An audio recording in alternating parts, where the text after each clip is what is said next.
لهب و زامنو ته پیغورونه ورکول چې پلار مو بې له ښخېدو پرې ایښي دي.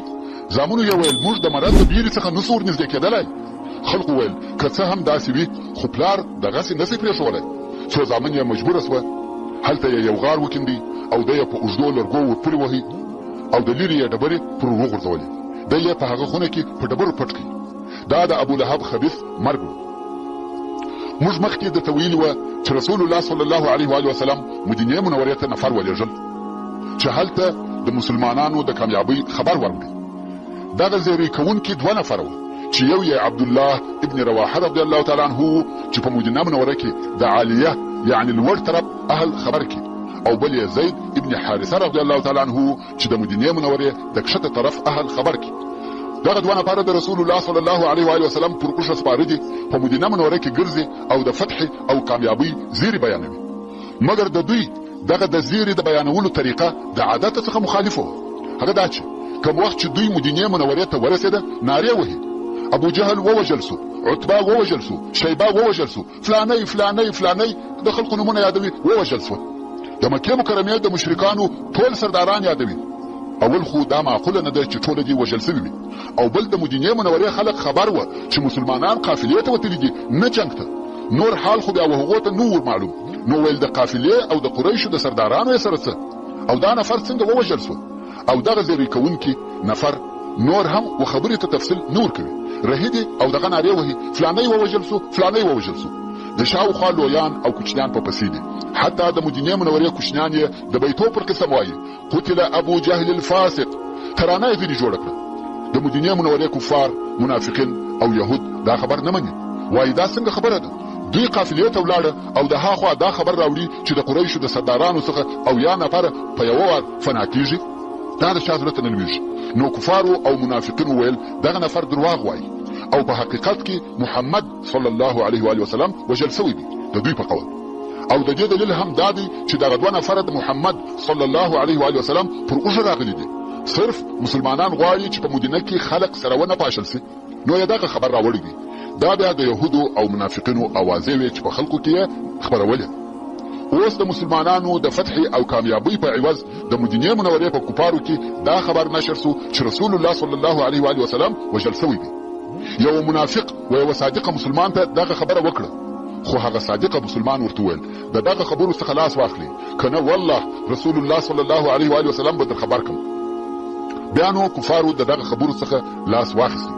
خدا خبر چې د مدینې منورې و واقعي مسلمانانو ته ورسېدی او دا یې یقین سو چې مسلمانان کامیاب سوي دي. نو ټوله د خوشحالۍ په کالو کې نه ځایده او د مدینې منورې ټول اطراف د الله اکبر په تکبیر او د لا اله الا الله په تهلیل رېږدېدل. او د مسلمانانو هغه مشران چې په مدینه منوره کې پاتې سوي وه د بدر ولارې ته ورووته چې د رسول الله صلی الله علیه و وسلم استقبال وکړي او د دغه فتح مبارکي ورته ووایي. اسامه ابن زید رضی الله تعالی عنه وایي موږ ته د مسلمانانو د کامیابۍ خبر هغه وخت راورسېدی چې موږ د رسول الله صلی الله علیه و وسلم پر لور رقیه رضی الله تعالی عنها هغه چې د عثمان رضی الله تعالی عنه زوجه وه خاورې واړولې چې د هغې د مریضۍ په سبب رسول الله صلی الله علیه و وسلم عثمان رضی الله تعالی عنه پرې ایښی و او زه هم د هغه سره د کومک دپاره پرېښولم.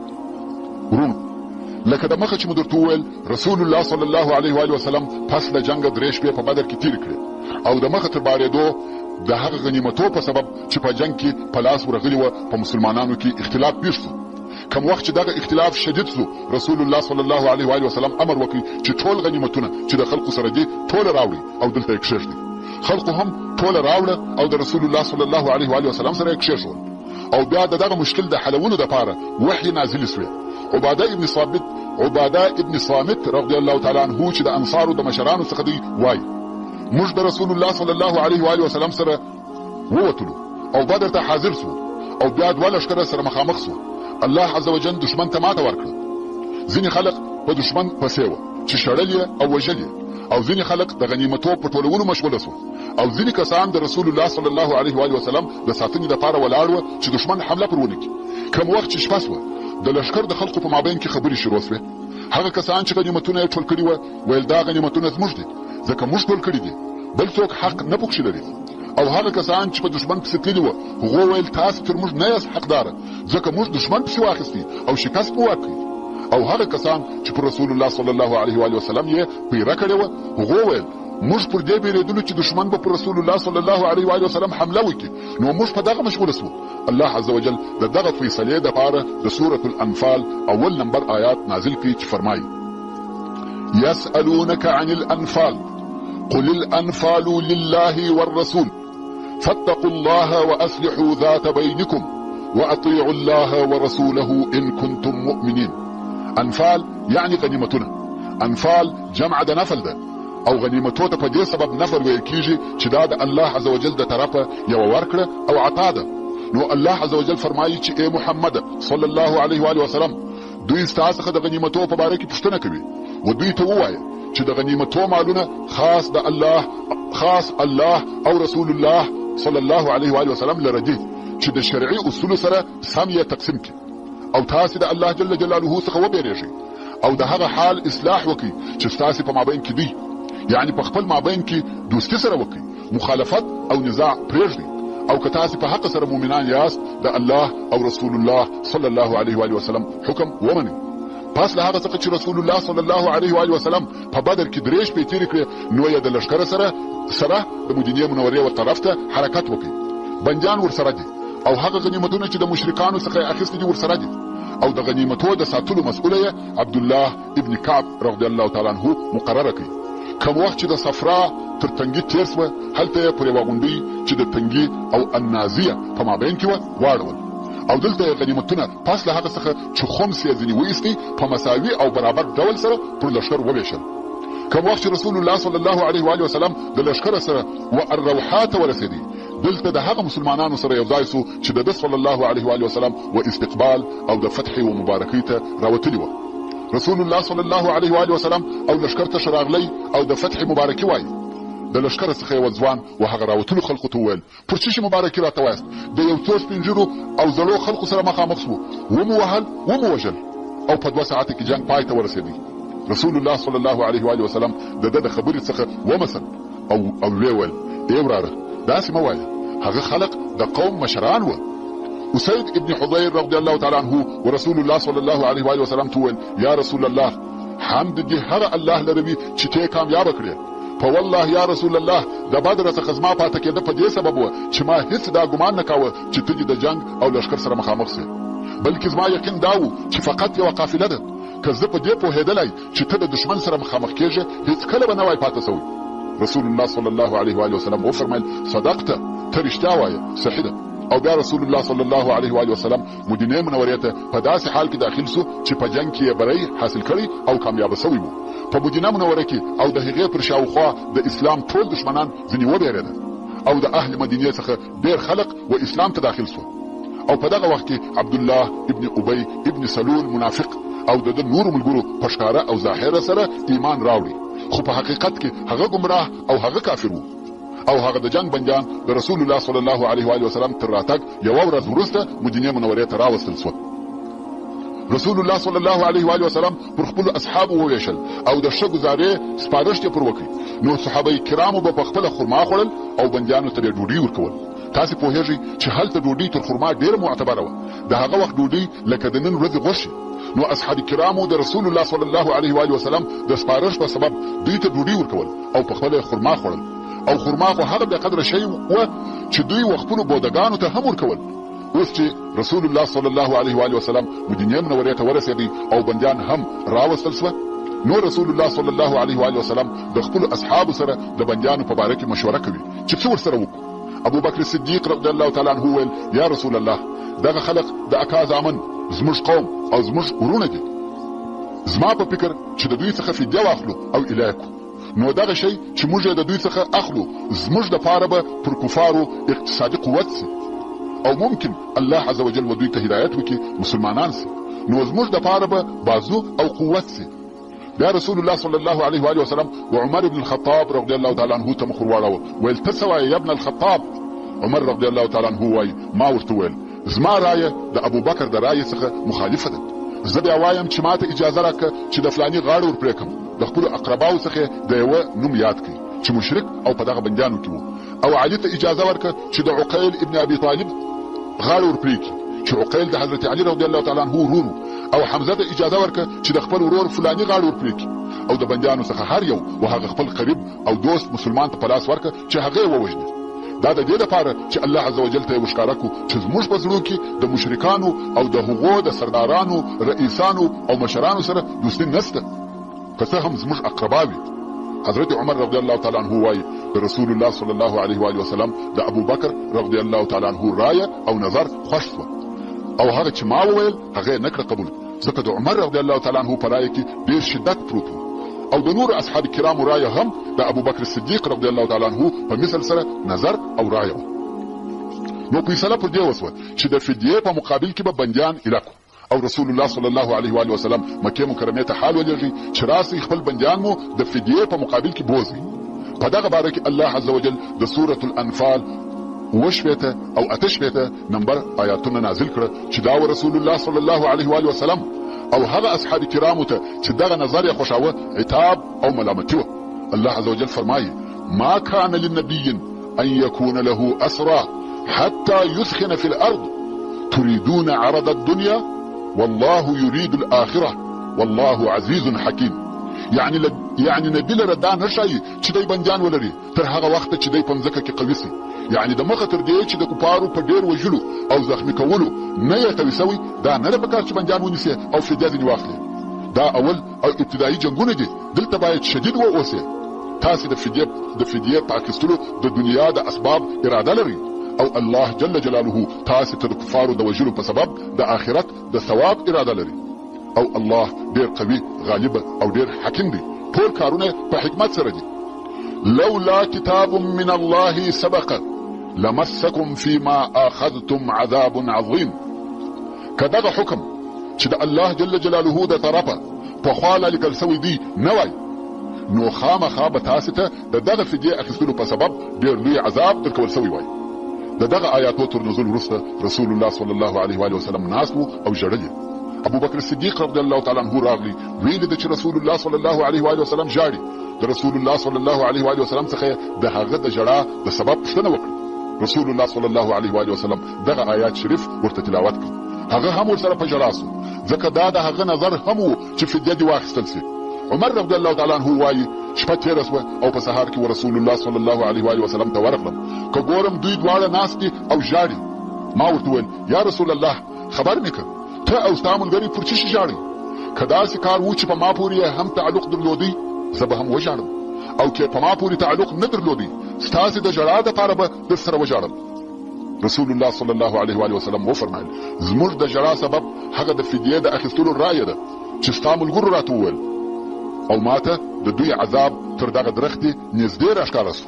هلته نږدې یوه درخته وه. رسول الله صلی الله علیه و وسلم و هغې ته اشاره وکړه او دا چې الله عز وجل فرمایي لولا کتاب من الله سبق، يعني که د الله عز وجل د طرفه د مخه د فدیې حکم نه وای لیکل سوی نو دغه د فدیې حکم د مخه چیرې لیکل سوی و؟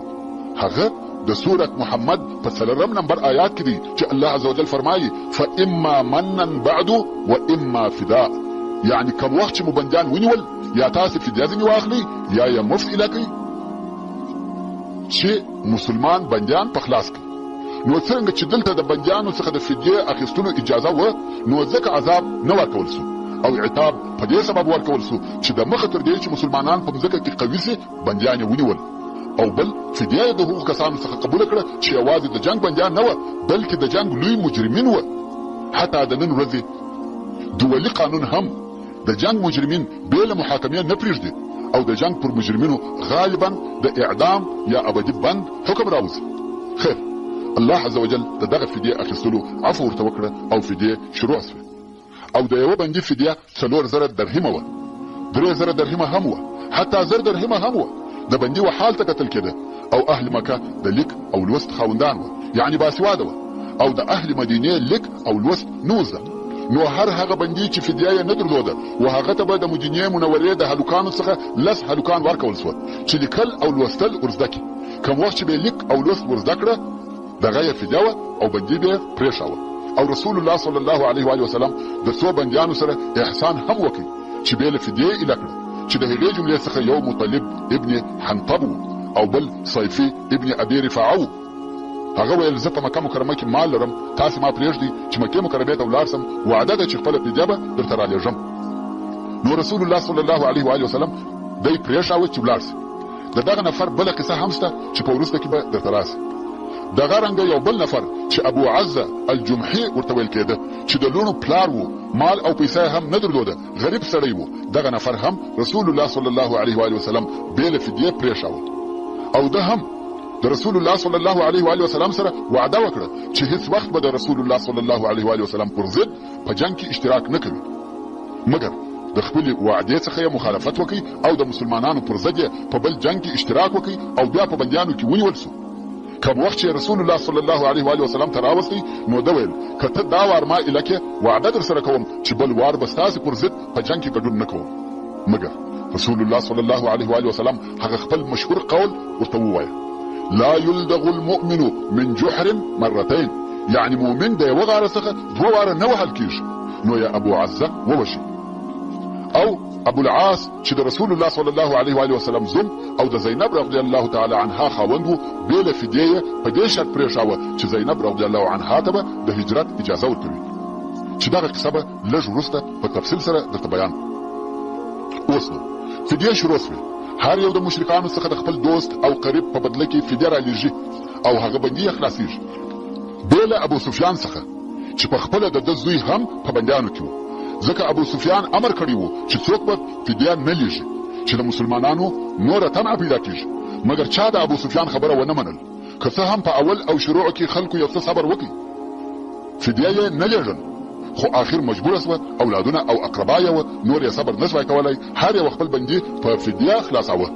مګر ابو سفیان هغه خپله خبره په خپله نه سوای ماتولی، نو یې انتظار کاوه څو یو د مسلمانانو څخه چې سعد ابن نعمان نومېدی مکې مکرمې ته د عمرې دپاره ولاړي، ابو سفیان هغه نفر ونیوي او بندي یې کړي. د عربو په تاریخ کې اول عمره کوونکی دی چې بندي کېږي. خلقو ابو سفیان ته وویل: ته څنګه داسې نفر بندي کوې چې عمرې ته راغلی دی؟ که خلق ستا په دغه عمل خبر سي، بیا څوک حج او عمرې ته نه راځي. ابو سفیان ویل: که څه هم خلق حج ته نه راځي، خو زه تر هغو نه ایله کوم چې زما زوی را ایله نه کړي. نو رسول الله صلی الله علیه و وسلم امر وکړي چې د ابو سفیان زوی د دغه مسلمان په بدله کې ور ایله کړي. ورون لکه څرنګه چې د مخه مو درته وویل چې ابو العاص ابن ربیع د رسول الله صلی الله علیه و وسلم زوم چې د زینب بنت رسول الله صلی الله علیه و وسلم میړه هم په بندیانو کې وو. زینب رضی الله عنها د مخه تر بعثت یا د مخه تر دې چې د مسلمانو شدو نکاح د مشرکانو سره حرامېده، د حضرت خدیجې رضی الله تعالی عنها په خواهش او غوښتنه و دغه ابو العاص ته په نکاح ورکړه سوه. او پس له بعثته خدیجې رضی الله تعالی عنها او د دې ټولو لونو ایمان راوړي، مګر ابو العاص پر خپل شرک پاته و. د بدر په جنگ کې د کفارو سره راووتی او په بندیانو کې ونیول سو. څرنګه چې ابو العاص داسې څوک نه درلوده چې د ده فدیه ورکړي، او زینب رضی الله تعالی عنها هم مال او پیسې نه لري چې د ده د فدیې دپاره یې ولیږي، نو یې د خپلې مور خدیجې رضی الله تعالی عنها چې تر هجرت د مخه وفات سوې وه، یو امیل یا د غاړې هار ورسره پروت و چې ودې ته یې د دې د واده په شپه ورکړی و. نو یې هغه امیل د یو څه نور مال سره رسول الله صلی الله علیه و وسلم ته ورولېږي چې دا یې د ابو العاص فدیه. رسول الله صلی الله علیه و وسلم چې دغه امیل ولیدی، خدیجه رضی الله تعالی عنها یې ورپه یاد سوه او ویې ژړل. هغه ښځه یې ورپه یاد سوه چې د ده صلی الله علیه و وسلم سره یې کومکونه کړي وه. د ده علیه الصلاة وسلام سره یې 25 کاله ژوند او فداکارۍ کړي وې. نو یې صحابه کرامو ته وویل: که مو خوښه وي چې د زینب بندي ور ایله کړي او مال یې هم بیرته ورکړي، ښه به وي. صحابه کرامو د رسول الله صلی الله علیه و وسلم د عزت او احترام په سبب ابو العاص ایله کړي او هغه مال یې هم بیرته ورسره ورکړي. دا چې رسول الله صلی الله علیه و وسلم ابو العاص بېله فدیې ایله کړي، نو ابو العاص دا پر ځان لازمه کړه چې زینب رضی الله تعالی عنها باید پرېږدم چې هجرت وکړي، مدینې منورې او خپل پلار ته ورسي. کوم وخت چې ابو العاص مکې مکرمې ته ورسېدی، رسول الله صلی الله علیه و وسلم زید بن الحارثه او یو بل نفر د انصارو و مکې مکرمې ته ولېږل چې زینب رضی الله تعالی عنها راولي، او دوی ته وویل چې تاسې به په یعجج کې اوسئ. یعجج د یوه ځای نوم دی چې 8 میله د مکې مکرمې څخه لرې دی. نو ویل تاسې په یعجج کې اوسئ تر څو زینب رضی الله تعالی عنها درته راولي او بیا یې دلته راولي. نو دوی دوه هم رهي سوه او دا رهي کېدل یې تقریبا 1 میاشت تر بدر وروسته وه او هغه ځای ته ورسېده چې ورته ویل سوي وه. ابو العاص چې د مدینې منورې څخه مکې مکرمې ته ورسېدی، زینب رضی الله تعالی عنها ته اجازه ورکړه چې د خپل پلار و طرف ته هجرت وکړي، او زینب رضی الله تعالی عنها هم د خپل کار په سمولو شروع وکړه. په دغه وخت کې هند چې د ابو سفیان ښځه وه او د هغه عتبه لور وه چې په بدر کې وژل سوی و ورته راغله او ورته ویل یې یا بنت محمد صلی الله علیه و وسلم، خبره سوم چې ستا اراده ده چې د خپل پلار و خواته ولاړه سې. زینب رضی الله تعالی عنها وبېرېده چې راوبه مې ګرځوي، نو منکره سوه. هند ورته ویل ای د اکا لورې مه منکره کېږه، هغه د نرانو اختلاف او جنګونه د ښځو مابین ته نه راځي، هغه د هغو کار دی. خو که ته په دغه سفر کې و پیسو یا کم سامان ته ضرورت لرې راته ووایه چې در پوره یې کړم، زما سره شته. زینب رضی الله تعالی عنها وایي چې دې دغه خبرې په رښتیا کولې، خو زه ډېرېدم او د دې څخه منکره وم چې مدینې منورې ته ځم. کم وخت چې زینب رضی الله تعالی عنها د سامان د برابرولو څخه فارغه سوه، نو کنانه ابن ربیع چې د دې لیور و اوښ یې راوستی او دا یې پر سپره کړه، خپل غشي او لیندۍ یې ورسره واخیسته او په سپینه ورځ یې دا رهي کړه. قریش په دې کیسه خبر سوه او پسې راووته. په زیتوا کې چې د یو ځای نوم دی پسې ورسېده. اول هغه څوک چې زینب رضی الله تعالی عنها ته ور دمخه سو هغه حبار ابن الاسود و او پر زینب رضی الله تعالی عنها یې نیزه پورته کړه. دا وبېرېده او د ډېرې بیرې څخه هغه کوچنی چې د دې په نس کې و ولوېد.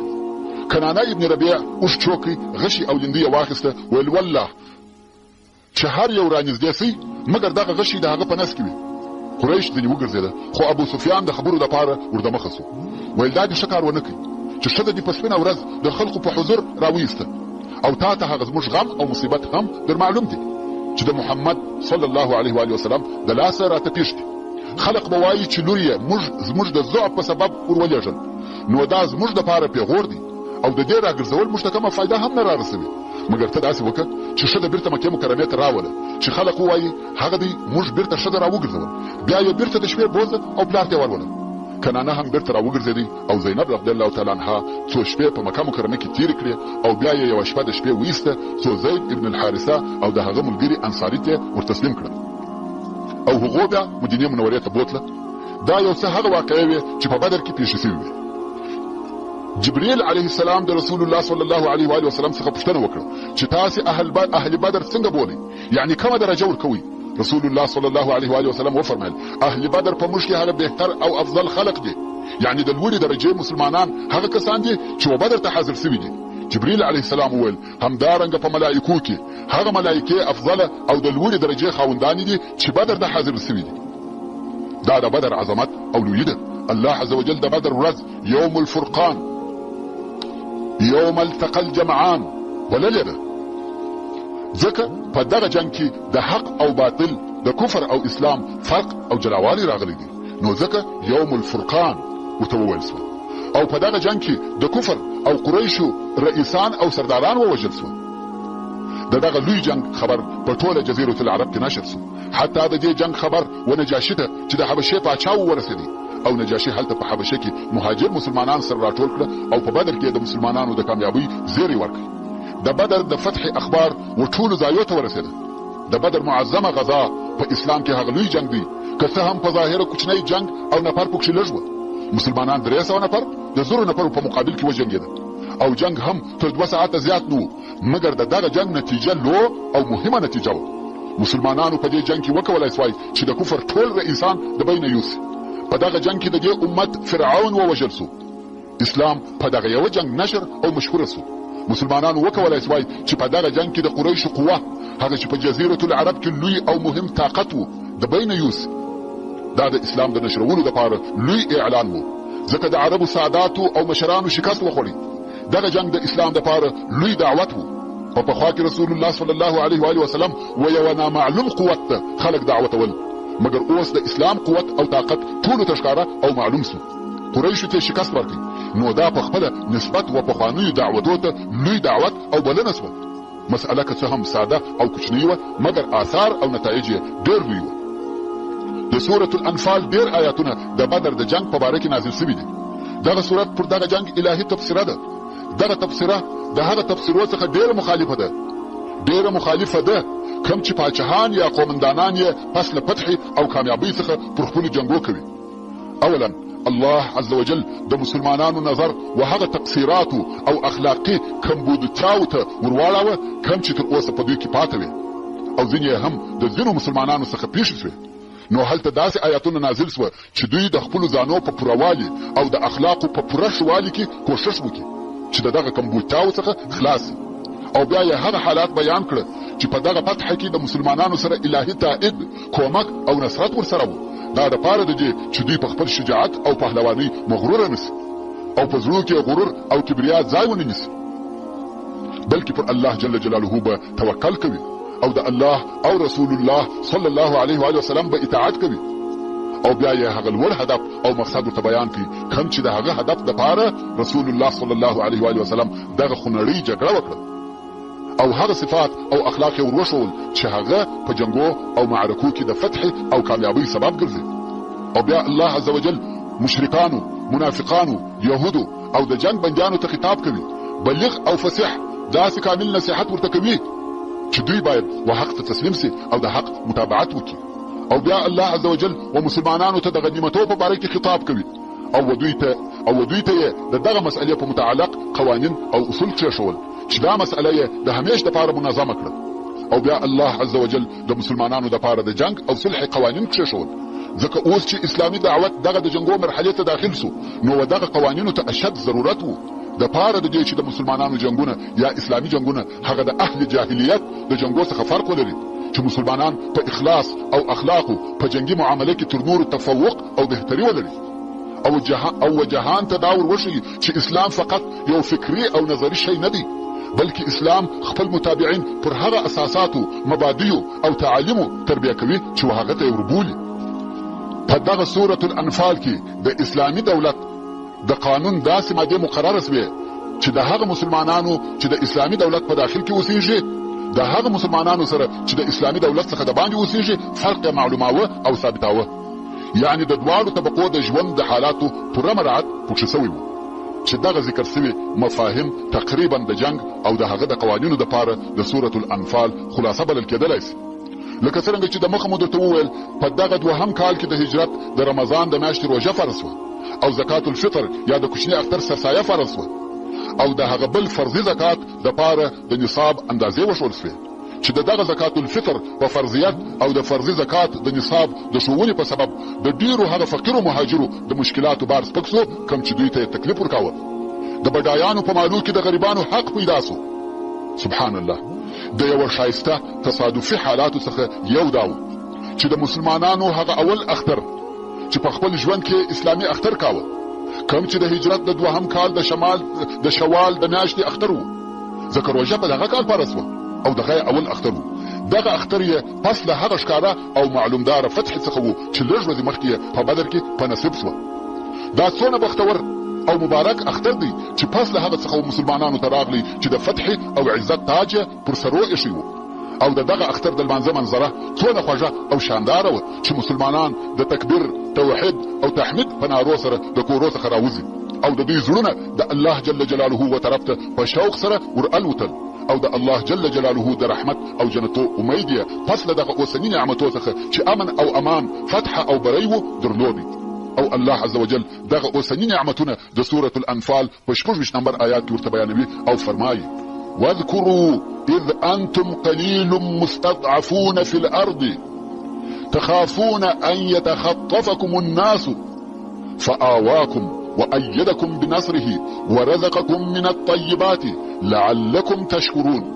يعني تاسي هغه وخت په یاد کی چې تاسي لږ او په مځکه کې مغلوبه او ضعیفه واست او د دې څخه بیریدلاست چې تاسي به خلق ودرشتوي، يعني قریش یا فارس یا روم به مو مغلوبه کی، نو الله جل جلاله تاسي ته ځای درکړي او تاسو ته خپل کومک سره قوت درکړي او د طیباتو پاکو شیانو څخه رزق درکړي د پاره د دې چې تاسو د خپل رب عز وجل شکر ادا کړئ. ورون، دا خو درته معلومه شوه چې د بدر جنگ د مسلمانانو او مشرکانو په مابین کې هغه اولنۍ جګړه وه او دغه جنگ هغه د حق او باطل په مابین کې جلا کوونکی جنگ و.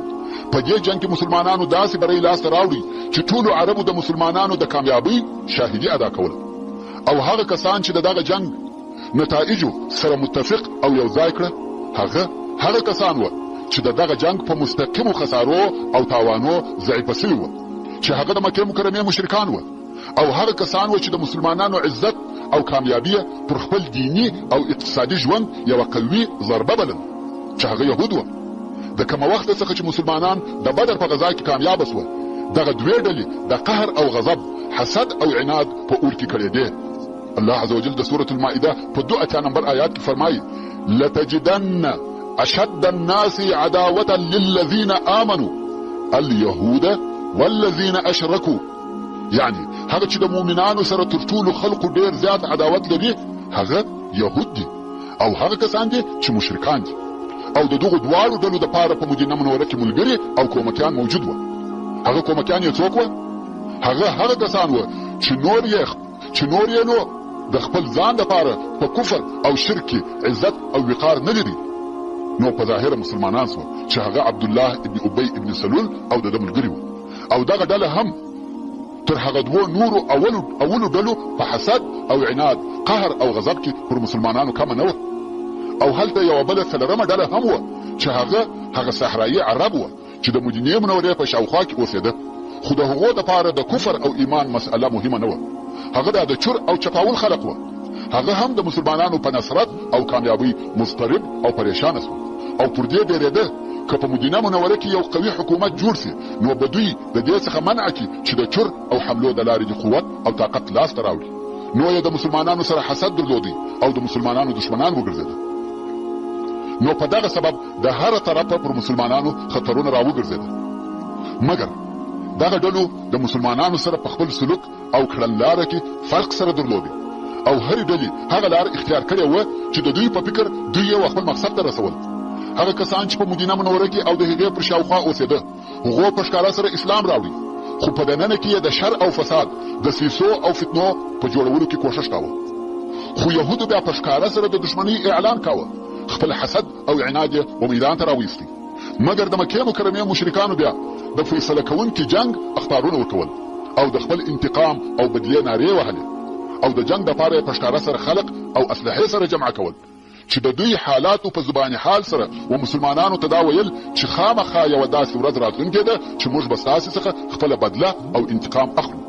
او واقعا یې هم په وروسته کې داسې جنگ و مدینې منورې ته وروستی چې د مسلمانانو پر هیبت او نامه یې ډېر بد اثر وکړي چې هغه د احد جنگ و. خو مسلمانانو په دغه خطرناکه موده او حالاتو کې د خپل قائد اعلی په قیادت داسې رول ادا کړي چې په هغه رول کې د رسول الله صلی الله علیه و وسلم د قیادت نبوغ او عبقریت ځلېدی. رسول الله صلی الله علیه و وسلم و دغه ټولو خطرو ته پوره ویښ او بیدار و او د هغو د محوه کولو دپاره یې ډېره ښه نقشه او کړنلاره عملي کول چې اوس به په راتلونکي بحث کې د دغه حالاتو بیان په مختصر ډول سره واوري. اول په کودر کې د بني سلیم غزا. پس له بدر څخه د مدینې منورې استخباراتو و رسول الله صلی الله علیه و وسلم ته دا خبر راوړي چې د بني سلیم قبیله چې د غطفان د قبیلو څخه یوه قبیله ده د مدینې منورې د حملې دپاره لښکرې سره برابروي. نو رسول الله صلی الله علیه و وسلم ډېر ژر د 200 سپرو سره د دغه قبیلې و طرف ته ورووتی چې دغه فتنه په هغه خپله ځالګۍ کې خاموشه کړي تر څو چې د دغه قبیلې و کورو ته چې په کودر کې پراته وه ورورسېدي. بنو سلیم ته چې دا خبر ورسېدی د خپلو کورو څخه وتښتېده او هلته په یوه شیله کې 500 اوښه او یو مریی چې یسار نومېدی ځینې پاته سو. دغه اوښان او دغه نفر مسلمانان ونیول. پس له هغه څخه چې د اوښانو څخه یې خمس ویستی پاته اوښان یې پر مسلمانانو تقسیم کړل چې و هر نفر ته 2 اوښه ورورسېدل او هغه مریی یې آزاد او ایله. رسول الله صلی الله علیه و وسلم په دغه ځای کې 3 شپې تېرې کړې او بیا بیرته مدینې منورې ته ولاړې. دغه غزا د هجرت په 2 کال او د شوال په میاشت کې وه چې دا غزا تر بدر 7 ورځې وروسته وه. د رسول الله صلی الله علیه و وسلم د ترورولو یا وژلو دسیسه. ورونو دا معلومه خبره ده کم وخت چې مشرکانو په بدر کې ماته وخوړه او ډېر مشران یې ووژل سوه نو د مکې مکرمې مشرکان لکه د اور کوره د رسول الله صلی الله علیه و وسلم پر ضد په خپلو ځانو کې سره ایښېده تر څو چې د مکې مکرمې 2 پهلوانانو داسې یوه دسیسه جوړه کړه چې د دغه اختلاف او تفرقې د دغه ذلت او سپکاوي ریښه د بیخه وکاږي. او دغه ریښه د دوی په فکر رسول الله صلی الله علیه و وسلم. قصه داسې ده عمیر ابن وهب الجمحي چې د قریشو د شیطانانو څخه بلل کېدی چې رسول الله صلی الله علیه و وسلم او د دغه مکرمو اصحابو ته په مکه مکرمه کې ډېر آزارونه ورکول. اوس د دغه عمیر زوی د بدر په بندیانو کې د مسلمانانو سره بندي دي او بل صفوان ابن امیه ابن خلف چې پلار او ورور یې په بدر کې وژل شوي دي. دغه دوه نفره د کعبې شریفې په حجر یا حتم کې سره ناست دي او خبرې سره کوي. اول یې هغه کسان یاد کړه چې د بدر په جنگ کې وژل شوي وو او بیا مسلمانانو وسات ور واچول او بیا یې د مکې مکرمې د خلقو غمونه سره بیانول، ترڅو چې صفوان وویل والله پس له دوی څخه په ژوند کې خوند او خیر نشته.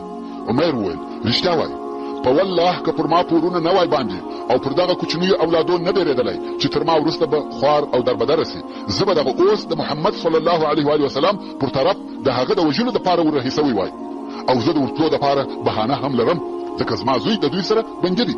صفوان موقع مناسبه ولیده او غواړي چې د لاسه یې ونوځي.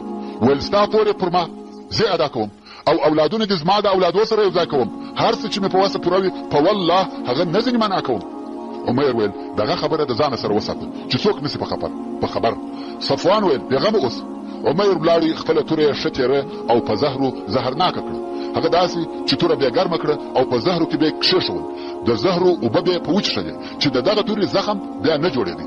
دا د هغه وخت زهرناکه یا کیمیایي اسلحه وه.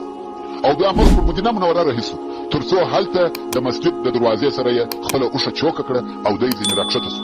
تاسې پوهېږئ چې د عمر څه نیت او څه مقصد دی؟